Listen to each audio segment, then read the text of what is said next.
Welcome to Mishna study Masachet Ketubot Perek Bet Mishnah Bet. Over here in this Mishnah, I'm going to discuss when this person says this field belonged to your dad and I bought it, right? So over here, it's interesting. It was his mouth, it was his words that attributed the field to that guy's dad, and he's saying I bought it.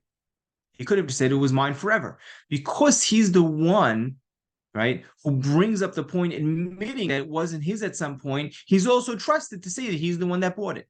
Right, because he could have, made another claim and just said it was mine all along. So we have this concept, because he could have made a different claim, we're going to trust him, right, when he took on the burden and the responsibility to say, oh, it wasn't mine, and then I bought it.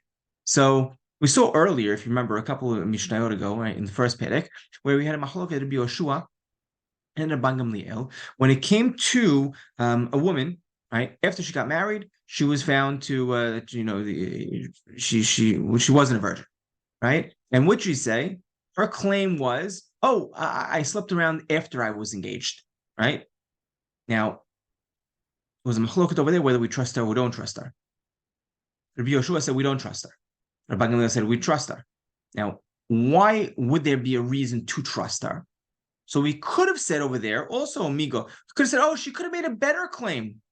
Rabban Gamliel. This is what Rabban Gamliel said. Rabbi Yoshua argued on him, right? But Rabban Gamliel said over there, we could have made a better claim. She could have said, no, I was hit with a piece of wood. That's how I lost my virginity. Not that I slept around.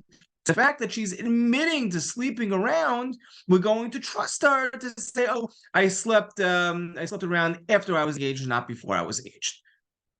Now, over there, Rabbi Yoshua did not agree, because over there, right, it was just an issue of when she's saying this, she's just going to sell herself to the kihuna or be kishra to the kihuna, right? If it was before or after, right, then that's whether she's going to be considered a zona or not considered a zona. That's why Rabbi Yoshua was not trusting her, because she wasn't taking enough of responsibility on herself.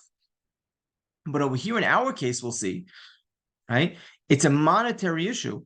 And Rabbi Yoshua is going to agree to that concept of migo, because she could have made a different claim. Therefore, we're going to trust her own claim over here. So, Rabbi Yoshua, a person tells his friend, this field over here that I have over here, it used to be a dad's. I bought it from him. Ne'eman, he's trusted. It was his mouth that made it forbidden, and it was his mouth that made it his. That made it permitted, right? He was the one who brought it up that it may not, that it wasn't his at some point, and therefore we're trusting him to say it wasn't mine and I bought it. Okay, now, but the miesh edim, right? That's the migo, by the way. The miesh edim shehi shel aviv. If there are witnesses that this field belonged to that person's dad, okay, now it's no longer his mouth that's being oseret. Right? It's no longer his mouth that's making it forbidden. It's no longer him who's the first one to bring it up that it wasn't his. It's already known that it wasn't his at some point. So now he cannot be trusted to say that he bought this field. Right? Then this person is not trusted. Right? I'll just point out over here that Rambam mentions, we're saying, he's not ne'eman, right? This is a condition that he's eating from it for 3 years. Right, he's not trusted, right? Because it's known. But it's talking about 3 years when he was eating it, 2 years when it belonged to the dad, and 1 year when it belonged to the son. Right. So over here, the hazakah, right, wasn't fulfilled, the entire time. And that's the case when we're talking about where it's no longer a hazakah, and he's no longer ne'eman.